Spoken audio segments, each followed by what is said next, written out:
Hey, it's Les from the TV Dudes. This week, I got to chat with Snowfall star Filipe Valle Costa.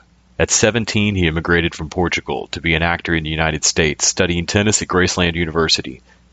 We talk about his undergrad there, as well as his time at University of Florida, his application to the diversity visa lottery, as well as his role as Pedro Nava. It's a great conversation, and I hope you enjoy.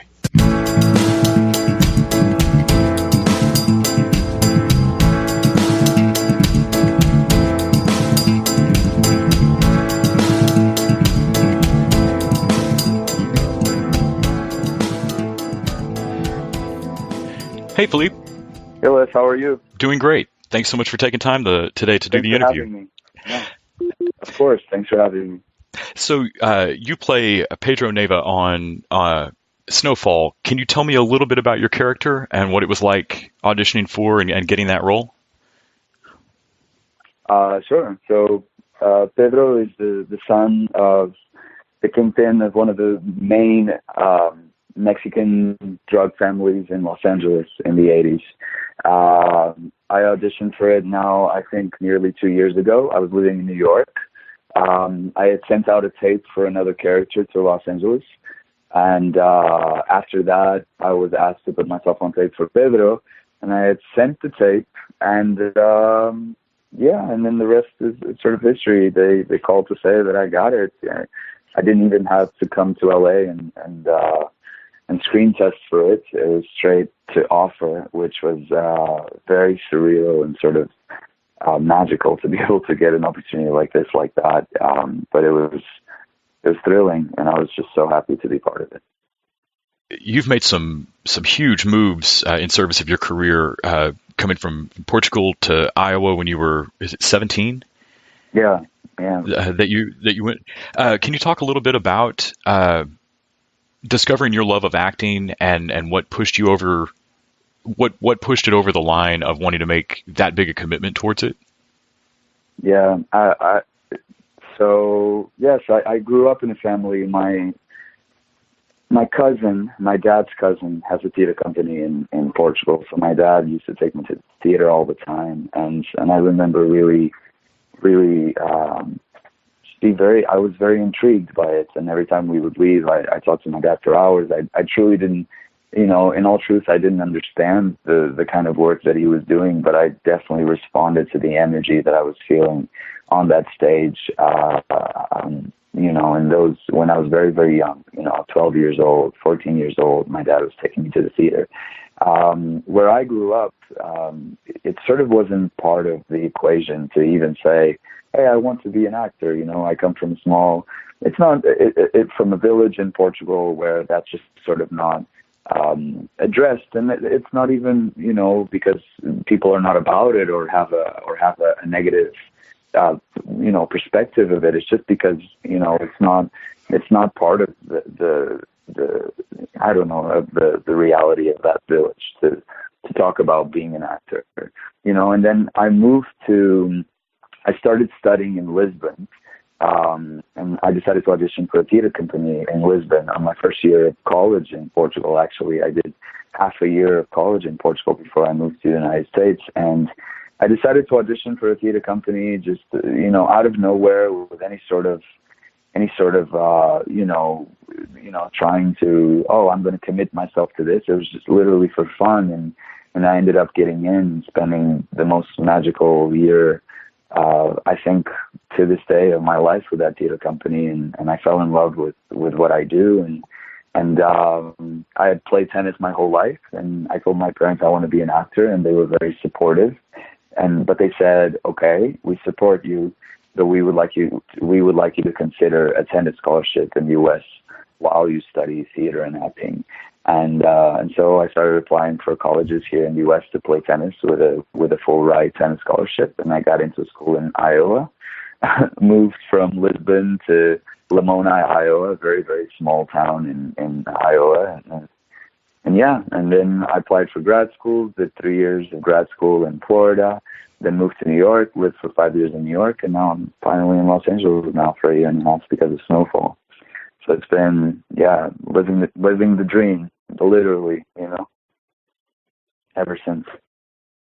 With all the with moving around and kind of resettling yourself, reassessing where you are, uh, what do you do to stay grounded and to keep a sense of yourself and where you want to go?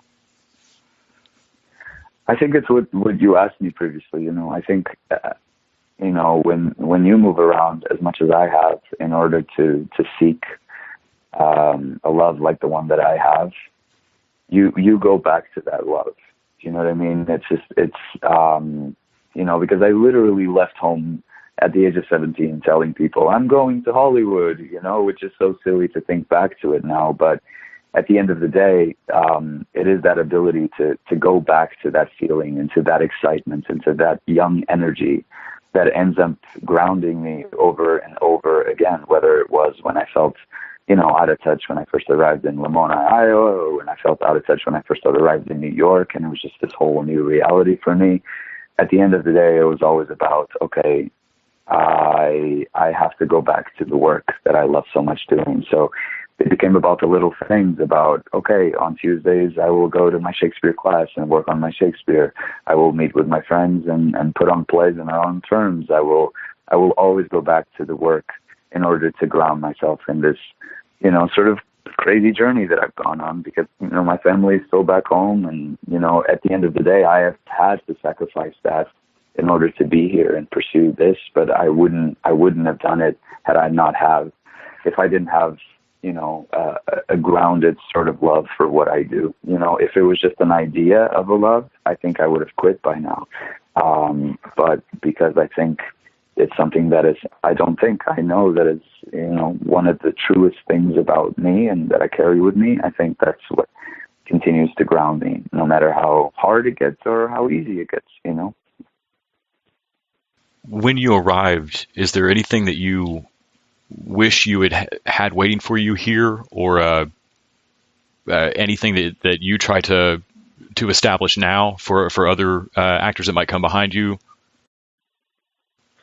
I think when I first arrived, I did not have that question in my mind at all, because I arrived in Iowa, but when I'm going to the United States, and at the time I didn't even understand that the dimension of this country and the size of this country, and that going to Iowa is not the same is going to New York or going to LA and going to Florida. And that's, and I don't mean to tell you that out of a place of ignorance on my part, but as much as it's just, I just wasn't thinking like that, and then I think when I first was able to move to New York City after I got the green card with the lottery, that question started to come up. And the question was, oh, wait a second, there's not a lot of me here. I don't find a lot of Portuguese people.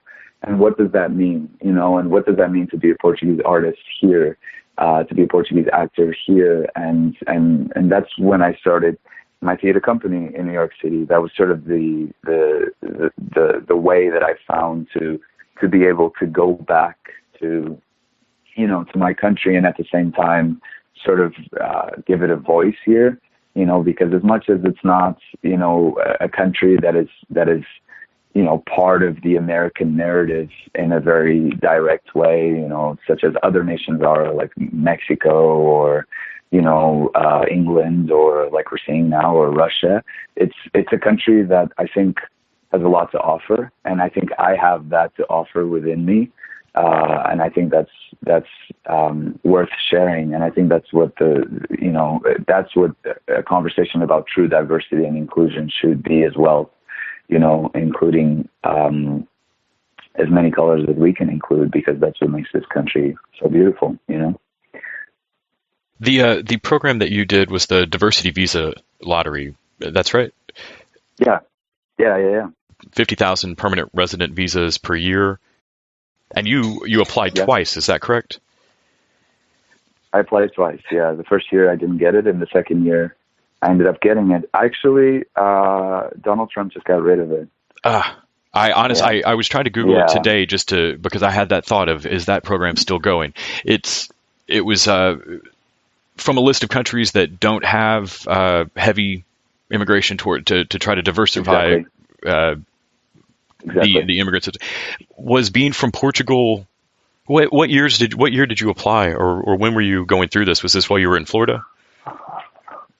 Yes, this is while I was in Florida. I was in grad school. I was finishing grad school, and it was truly the only way that I could find to stay because, once you graduate, you are asked to find a job within a certain amount of time. And, as an actor, that's not just, that's just not the reality of the game. Yeah. So often it's up in the air, and you have to wait, and it's not a sort of normal career. So the only way that I could find to stay was literally the diversity lottery. Had it not been for that diversity lottery, I wouldn't have been able to find a way to stay. So this just happened. I don't know exactly how long ago, but it was in the beginning of Trump, and there was some sort of accident in New York. I think a man who had been given a visa through the diversity lottery, drove a bus into a store, and I think a lot of people ended up getting hurt. And I think that there were some deaths, and Trump just used that as a way to get rid of it, and to sort of, campaign, But listen, it's what I said. If it wasn't for that lottery, I wouldn't have been able to stay.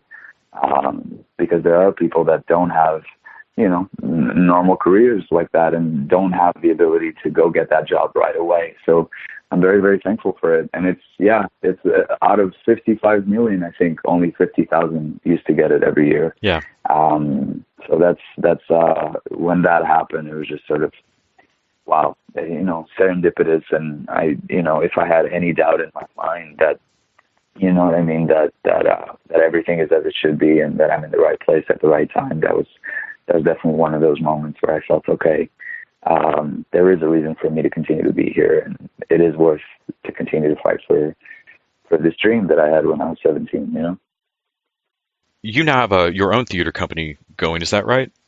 Yeah. Ciudad Theater? So yeah. Can you talk a bit about that? Yeah, thanks for asking about it.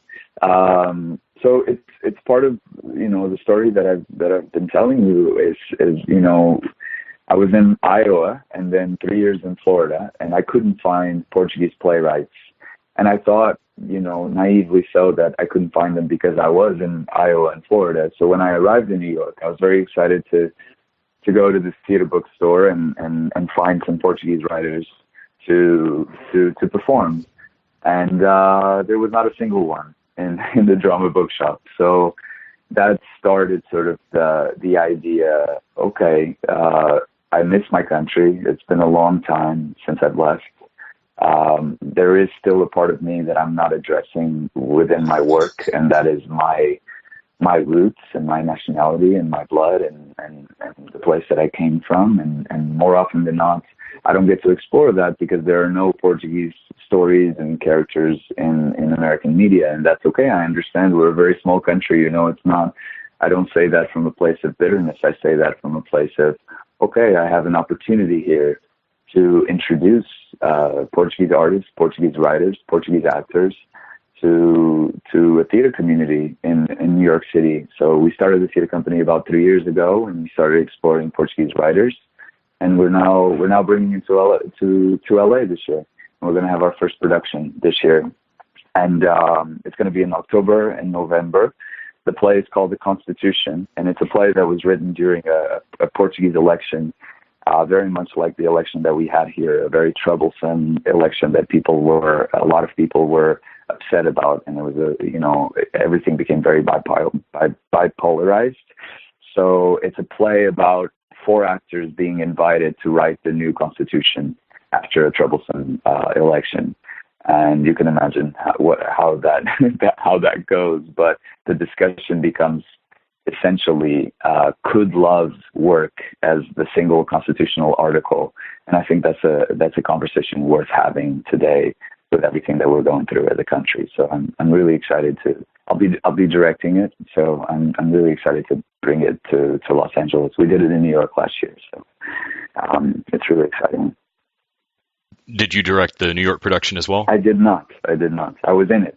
But I'm excited to explore my career as a director as well. And this is sort of the beginning of that, because when I first fell in love with acting, it was in Portugal, and it was through, like I told you, my cousin, and he was a director first and foremost, and I've always admired his work. And I'm just really excited to start exploring that part of my career this year. It always amazes me what people understand and don't understand about what goes into directing, and making sure that you get the best performances out of your actors, but give the breathing room that they need to bring something that surprises you. What's been most interesting for you in shifting roles like that, especially in a production that you were in? A lot of what is in my mind right now is questions. I think what's exciting about being on this side of things for the first time in a while is, and what I mean a while was I was directing in undergrad as well. My degree was also in directing, so I got to direct a little bit in college as well. But what's exciting to be on this side of things now is exactly that, my knowledge of what it takes to be an actor, and my knowledge of what an actor needs and asks for, and the space and the time that they need to achieve what they want to achieve, and how to get there, and how sort of sensitive and beautiful that process is. I'm just really excited to be able to be a helping hand, not necessarily, control my vision of whatever of the play that I have, or tell, be as assertive about the story that I want to tell, but allow, the 4 actors that I have to also teach me, here's how we should tell this story. Of course I'll be bringing in my ideas and my vision, but at the end of the day, I'm just really excited to give them the space to breathe, and to bring whatever they feel like they can bring to the table. And that's just sort of freeing, after so many years as an actor, it's a freeing thought, and it's a freeing place to be. I feel very relaxed and sort of ready to explore that side of things, Outside of just encouraging everybody to educate themselves a little bit more about U.S. immigration policy and go vote, are there any groups that you would recommend folks look into if they want to help out or take a more active part in this discussion? Wow, that is a good question. I mean, I think right now, what is really important for all of us, and I'm going through this myself, I'm working on getting my citizenship status so that I can start actually, taking part in this conversation, and not just from the outside, and being able to sort of watch it, but not take responsibility for it. I've been in the U.S. for 14 years now, and I've been feeling these last few years very viscerally.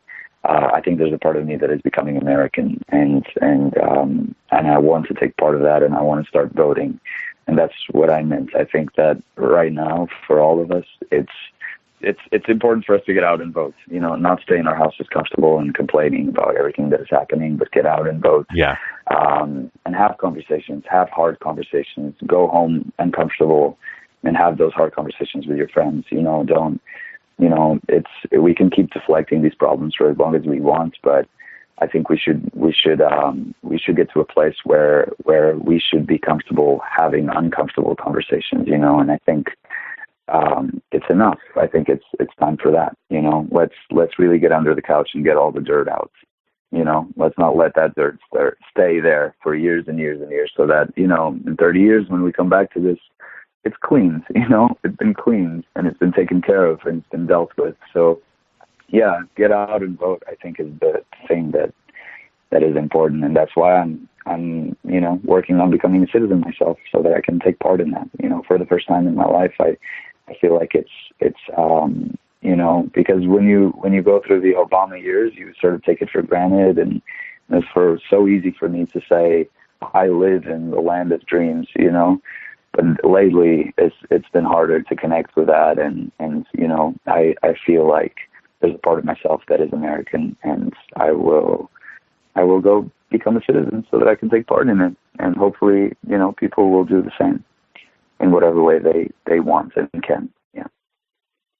Well, I remember getting to see the Snowfall premiere at ATX Television Festival last year, Season 2 looks like starts July 19th on FX. Yeah, on Thursday. Really can't wait to watch more of it. Yeah, thank you, brother. Thank you. It was amazing.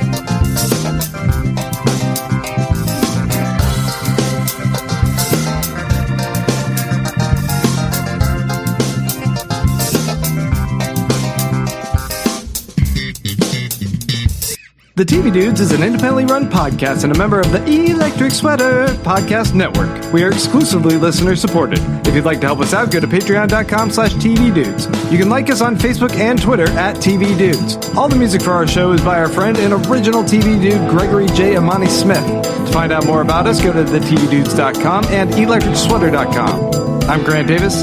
Thanks for listening.